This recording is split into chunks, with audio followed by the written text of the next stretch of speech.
गाय number 22 बोलूया. गाय number 22.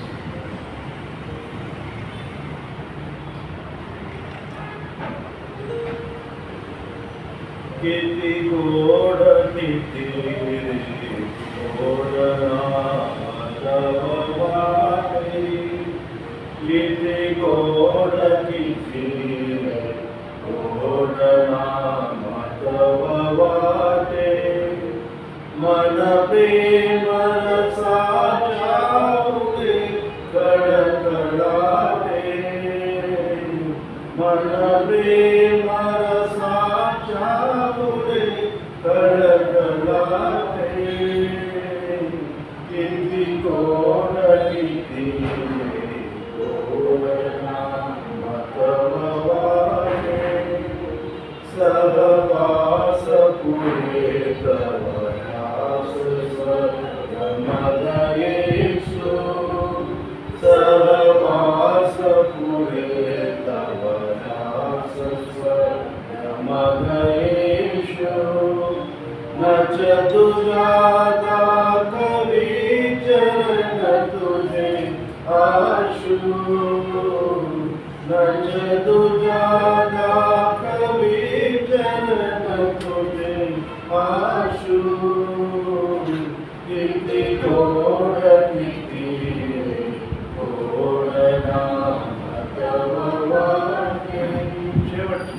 मन मना एक वासना तुझा सहजावे, मन मना एक वासना तुझा सहजावे. हे आयु एक दे तुझेच देवावे, हे आयु एक दे तुझेच देवावे. किती गोड किती गोड नाम तव वाटे, किती गोड किती गोड नाम तव वाटे.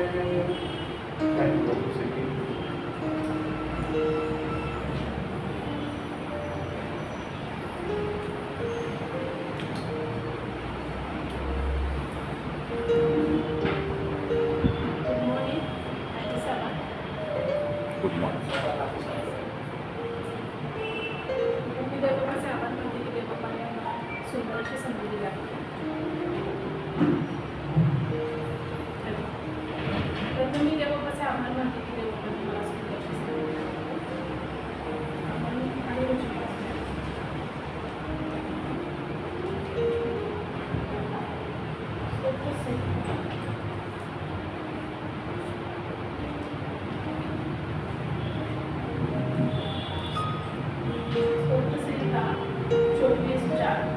आणि परमेश्वरा तुझे मार्ग मला दाख, तुझे वळण मला प्रकट कर. त्या वचनाद्वारे मी तुम्हा सर्वांचे स्वागत करते. आणि भक्ती चालू ठेवण्यासाठी आपण गीत पुस्तकातून गीत नंबर 221 आपण सर्वजण कुटुंब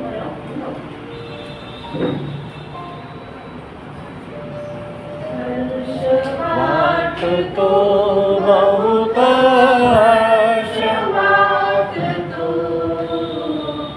हर्ष वाटतो बहुत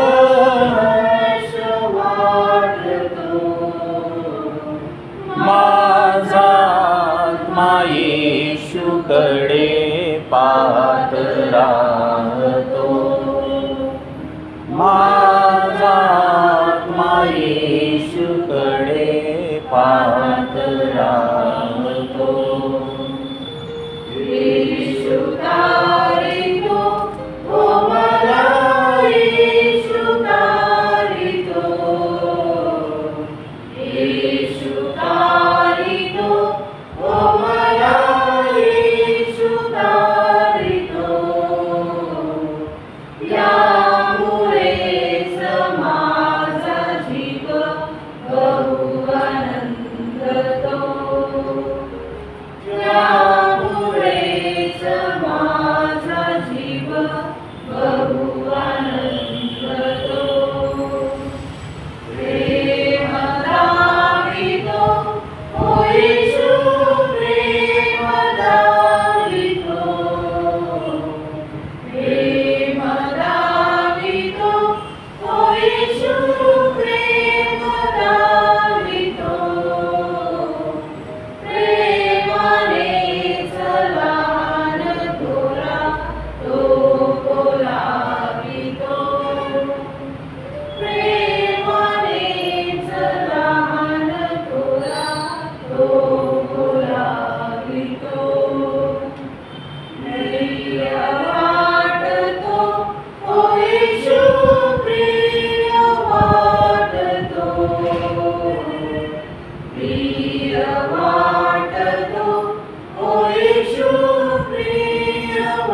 Almighty love you, Heavenly Father. We thank you, Lord, for your fear and blessing and love, Lord. Thank you for taking care of us all the last 6 days until you brought us here in the sanctuary. Dear Lord, be with the program, be with the service of the program, Lord. Be with the leaders for leading the program to you, Lord. Let them openly give them favorite knowledge and wisdom so as to speak your words, Lord, and give us the understanding, knowledge and wisdom to understand those words properly, Lord. The Lord, of this way, we can understand you in a best way. Use the people who are trying to still make it good. After this, thank you, Lord. To worship thee. Make the ways clear, O Lord, so that we can come and join us and worship you. The Lord, thank you for being with us and take care of us. I love you so much. In Jesus' precious name, amen. Thank you, sir.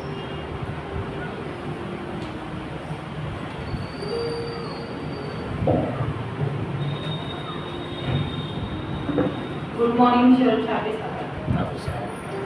Today's English mission report is from Uzbek Islam and sister is Allah. God help me.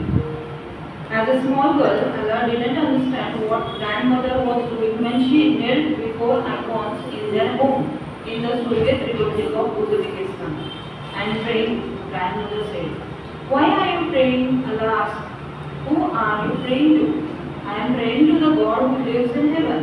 Grandmother said, "We need to love him because he loves us. We need to fear him." Grandmother had a crucifix of Jesus on the wall, and Allah asked, "Who was hanging on it?" "That is Jesus, our God." Grandmother said, "He came to earth and people feared him." That was all that young Anna knew about God. She didn't have much faith, but she understood that she could pray to God. So whenever she was scared, she prayed. "God help me," she prayed. The Soviet Union collapsed and Uzbekistan became an independent country. The once quiet streets of her town became more dangerous as drunkards and drugs users came out at night. When Allah walked home at night, she prayed, "God help me." Allah got married and she had a boy and a girl.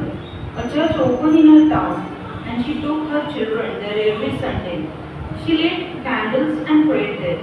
But every time she left the church, she felt empty inside. Something seemed to be missing. One day a friend gave her a book as a gift.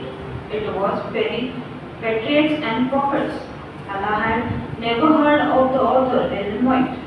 But she was amazed at her vivid recounting of Old Testament stories. She read for the first time that the seventh day, Saturday, was God's Sabbath. A desire grew in her to go to the church where people worship on the seventh-day Sabbath. But where? Several years passed. Then an old friend, a former classmate, came to visit from another town. She told Allah that she was worshipping on Sabbath at a seventh-day Adventist church. Allah was surprised and delighted. She wondered, are there really people in Uzbekistan who keep the seventh-day Sabbath? Her friend, who used to be an atheist, enthusiastically spoke about how she had learned about God and how she now loved Him with all her heart. To Allah, her friend was a new person. She was nothing like she had been before. A short time later, Allah went to visit her friend who lived 4 hours away by bus. She visited the Adventist church on Sabbath. She liked everything about it, but the church was too far away for her to visit every Sabbath. "God help me," she prayed. Then Allah's daughter, Violeta, got married and moved to Uzbekistan's capital, Tashkent. After that, Allah's husband died and she moved to Tashkent to be with Violeta. She learned from her Adventist friend that there were 3 Adventist churches in Tashkent. Allah and Violeta began to worship in church every Sabbath. A church member offered Bible studies and the mother and daughter completed all 28 lessons. Allah began to think about giving her heart to Jesus in baptism. God help me, she prayed.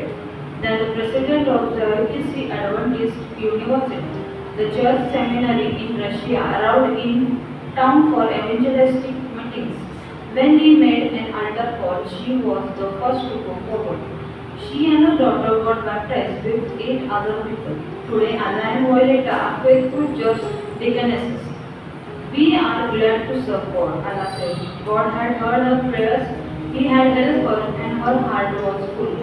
Part of this quarter's 13th Sagar offering will help open the first Seventh-day Adventist elementary school in Tashkent, Uzbekistan. Thank you for planning a generous offering on June 29. Thank you.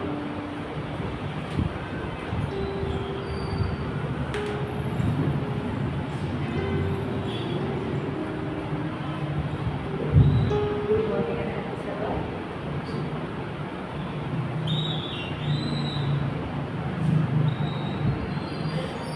रूपे जसिंहासनाशी मिळतो प्रभु मी तुझला नमन करितो प्रभु मी तुझला नमन करितो रूपे जसिंहासनाशी मिळतो प्रभु मी तुझला नमन करितो प्रभु मी तुझला नमन करितो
प्रभु मी तुझला नमन करितो आराधना आराधना आराधना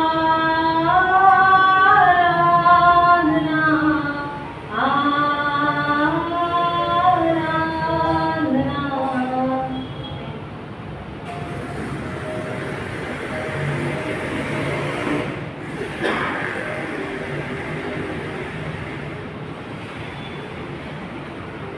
सर्वांना सलाम.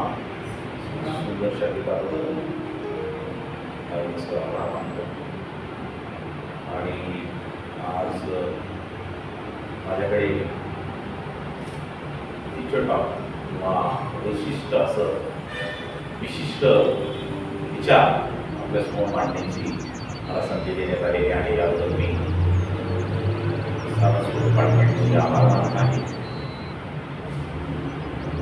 मी काय बोलणार आहे ते मी वचन वाचल्यानंतर कदाचित तुम्हाला 90% समजून. नीतिसूत्रे 6:6 कोणाकोणाला पाठ आहे. Proverbs 6:6. अरे आळशा मुंगीकडे जा आणि तिचे वर्तन पाहून कोण शहाणा हो. शहाणा हो. अरे आळशा, मुंगीकडे जा आणि तिचे वर्तन पाहून शहाणा हो. या ठिकाणी तुम्हाला समजलं असेल की मी मुंग्यांच्या बद्दल बोलणार आहे, कारण ते सुद्धा देवाने तयार केलेले एक कीटक आहे. नाव at this time I'm going to talk about ants, the behavior of the ants. त्यांचं सर्वसामान्य वर्तणूक काय आहे याच्याबद्दल आज आपण या ठिकाणी छोटंसं बोलणार आहे. आणि का बायबलमध्ये मुंगीचं नाव आहे याच्याबद्दल सुद्धा आज आपण या ठिकाणी शिकणार आहे. थोडेफार आपण मुंग्यांचा इतिहास किंवा त्यांचं जे गुण आहेत ते संपन्न ते पाहूया, कारण त्यातूनच आपल्याला समजणार आहे की मुंग्या काय आहे. मुंग्या हे सामाजिक कीटक आहेत जे एकत्र राहत असताना अनेक दशलक्षच्या संख्येमध्ये एकत्र राहू शकतात. पहिलं मुद्दा की मुंग्या ज्या आहेत त्या अनेक दशलक्ष मी म्हणलो, या दशलक्ष संख्येमध्ये त्या एकत्र राहण्याची कॅपॅसिटी त्यांच्यामध्ये आहे. आणि त्या ज्यावेळेस मुंग्या त्यांचं काम आहे अन्न गोळा करणं, आणि ते अन्न गोळा करत असताना त्यांचं जगणं, आता मुंग्या तुम्हाला जास्त दिसते कारण लवकरच पावसाळा येत आहे, त्याच्यासाठी ते आपलं अन्न तयार करून ठेवत असतात. ते आपलं ज्यावेळेस अन्न तयार करतात ते आश्चर्य पद्धतीसाठी अन्न तयार करतात. ते एकत्र येऊन अन्न तयार करतात आणि ते विशेष म्हणजे ते अन्न ज्या ठिकाणाहून ते घेतात त्या ठिकाणी ते खात नाही. विशिष्ट आहे की ज्यावेळेस मुंगी अन्न घेते त्यावेळेस ती खात नाही, ती सेल्फिश नाही, ती स्वार्थी नाही, म्हणून ती घेते. आणि मुंग्यांचा एक महत्वाचा गुण असा आहे की ती घेऊन ते सर्वांच्या साठी आणि जे घरामध्ये तरुण आहेत किंवा लहान आहेत त्यांच्यासाठी आणते आणि मग ते एकत्र मिळून खातात. आम्ही असं करत नाही. त्या अगोदर आणतात आणि मग सगळा माझा समाज एकत्र येईल त्या ठिकाणी येऊन ते खातात. आणि मग ते हे सर्व त्यांच्या तरुण मुंग्यांची काळजी घेण्यासाठी करतात.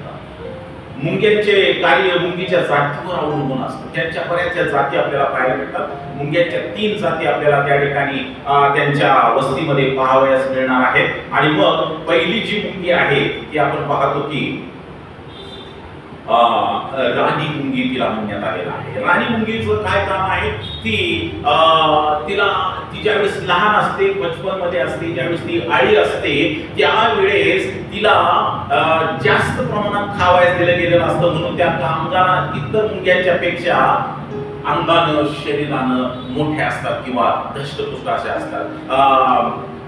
त्यांच्यासारख्या ज्या राणी मुंग्या आहेत त्या मुंग्या त्यांचं काम आहे प्रजनन करणं. आणि त्याच फक्त राणी मुंग्या फक्त प्रजनन करतात. त्यांना पंख असतात, इतर मुंग्यांना पंख नसतात. आणि त्यांना जर ज्या मेल किंवा त्यांचा जोडीदार पाहण्यासाठी त्या नेहमी इकडे तिकडे फिरत असतात. आणि मग त्या नवीन वसाहत किंवा त्यांचं राहण्याचं ठिकाण नवीन करण्यासाठी त्या कार्यरत करत असतात. आणि म्हणून ते घरटं तयार करण्यामध्ये त्यांचा महत्वाचा भाग आहे. आणि म्हणून ती संतती तयार करणारी ती आहे. आणि मग नर मुंग्या जर आम्ही बघितलं तर त्यांना देखील पंख असतात आणि ते राणी सोबत नेहमी त्या ठिकाणी असतात. कॉलनीमध्ये किंवा त्यांच्या घरामध्ये ते कोणतेही नर आणि मादी कोणतेही काम करत नाही. मुंग्यांचे प्रकार नर आणि मादी काम करत नाही, त्या फक्त आणि फक्त घर तयार करतात. नर फक्त प्रजननासाठी त्या ठिकाणी असतात आणि मग ते एका ठिकाणी कॉलनीमध्ये राहतात. आणि बाकीच्या ज्या कामगार आपल्याला ज्या मुंग्या दिसतात ना त्या कामगार मुंग्या आहेत. आणि त्या सर्व कामगार मुंग्या खाद्य गोळा करून पुढे आणतात आणि मग ते एकमेकांची काळजी घेतात. आणि मग जे अन्न शोधण्यासाठी पुढे ते गट सोडतात. आणि अन्न शोधून लांबून परत घरी येताना त्यांचा जाताना जो द्रव सोडला गेलेला आहे त्याला फेरोमन्स असं म्हणतात. आणि तो रसायन सोडल्यानंतर त्याच मार्गावरती त्या परत येतात. आणि तो अतिसूक्ष्म असा त्यांचा रोड किंवा त्यांचा मार्ग असलेलं आपल्याला या ठिकाणी पाहायला मिळतं. आणि मग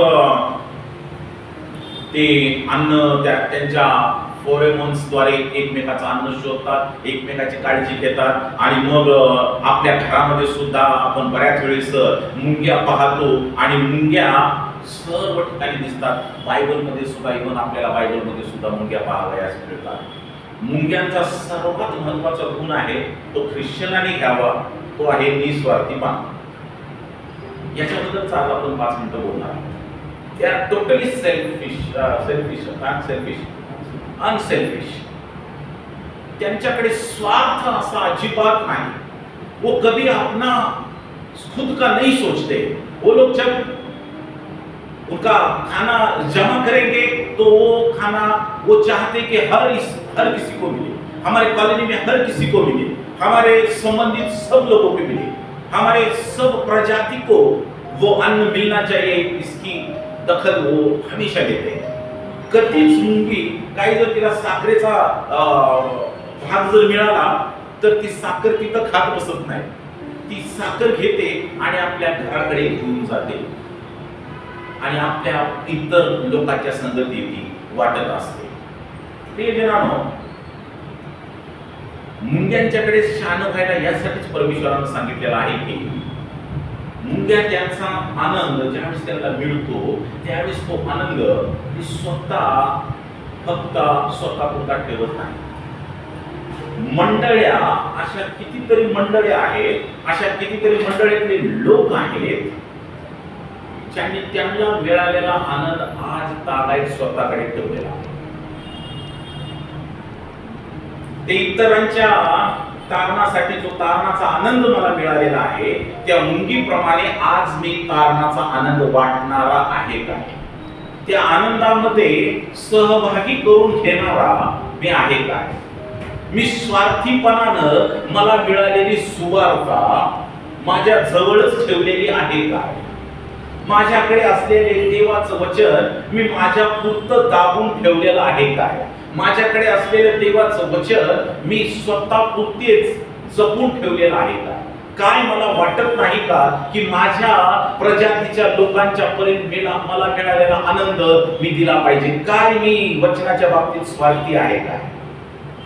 मार्क 16:15 असं म्हणतं की आपण असं सांगतं की मग त्याने त्यांना, म्हणजे प्रभू येशू ख्रिस्ताने त्यांना सांगितले की सर्व जगात जाऊन संपूर्ण सृष्टीला सुवार्तेची घोषणा करा. दॅट मीन्स जे तुम्हाला अन्न मिळालेलं आहे ते अन्न मुंग्यांच्या प्रमाणे, अरे आळशा, मुंगीकडे पाहून शहाणा हो आणि तिचे वर्तन पाहून काय हो, मुंगीकडे जा तिचे वर्तन पाहून शहाणा हो. आज आम्हा प्रत्येक मंडळीतल्या प्रत्येक सभासदाचं हे कर्तव्य आहे की जो आनंद आज मला मिळालेला आहे वचनांचा, काय तो आनंद मी इतरांच्या संगती वाटत आहे का स्वार्थीपणानं फक्त माझ्याजवळ मी ठेवलेला आहे.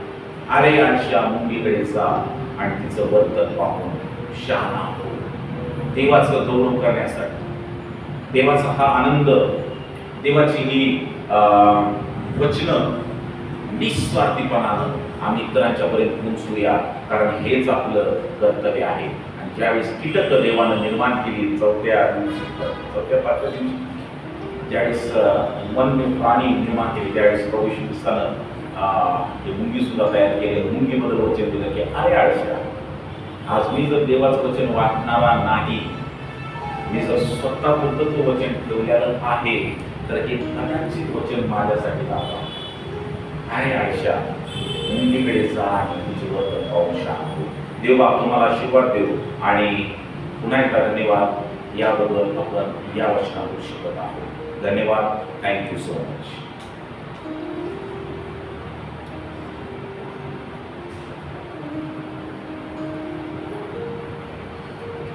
Good morning. हॅपी श्रद्धा.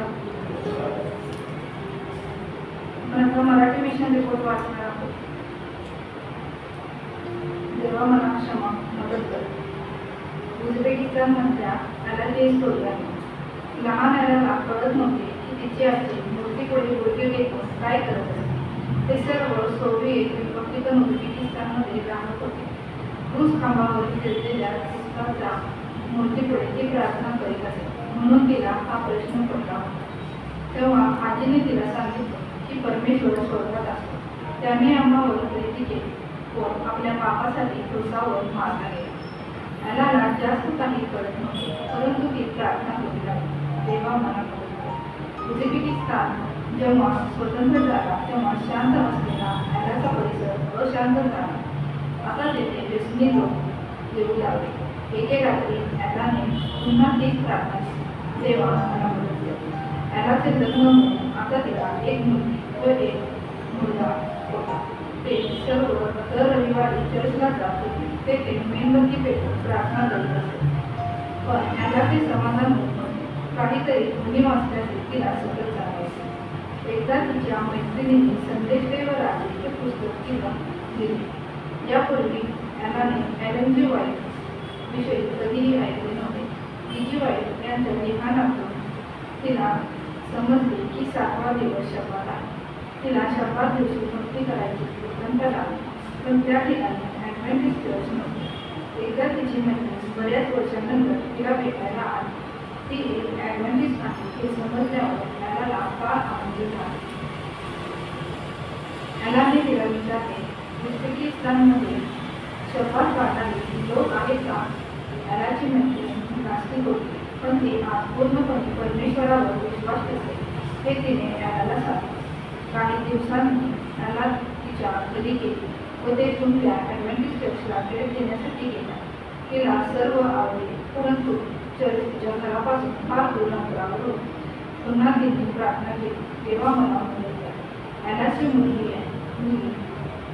वियोलेटा लग्न होऊन उझबेकिस्तानची राजधानी तारकंदला राहायला जाते. पतीच्या निधनानंतर ॲला मुलीकडे राहायला गेली. तिच्या मैत्रिणीकडून तिला कळाले की तारकंदमध्ये 3 ॲडव्हेंटिस्ट चर्च आहे. आता ती व तिची मुलगी दर शब्दात चर्चला जाऊ लागली. एका चर्च सभासदाने त्यांना बायबल अभ्यास दिले. ॲडव्हेंटिस्ट चर्चचे 28 सर्वांचा अभ्यास होता. ॲलाला बाप्तिस्मा घ्यायचा होता. तिने पुन्हा प्रार्थना केली, देवा मला मदत कर. जुडिस्की ॲडव्हेंटिस्ट विद्यापीठाच्या दूरवरून रशियामध्ये संजीवन सभा घेतली, ज्यामुळे 2 शहरांची भाग घेतला होता.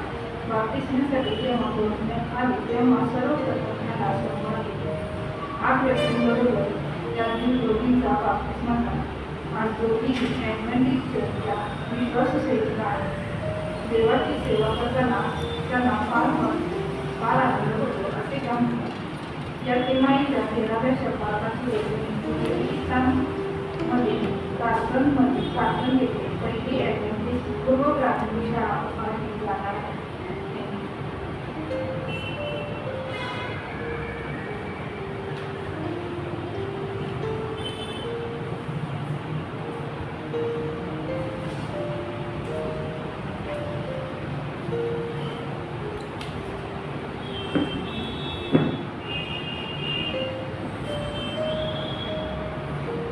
यावेळेस मी शाबाद शाळा डिपार्टमेंटचे आभार मानतो की आजच्या सकाळी सुंदररित्या शाबादाची भक्ती शाबाद शाळेची सुरुवात करून दिलेली आहे. या ठिकाणी लंका सरांचे मी उपकार मानतो की त्यांनी सुरुवातीची गायन सभा घेतली आणि देवाचं गौरव केलेला आहे, आम्ही सर्वांना दिन केलेला आहे.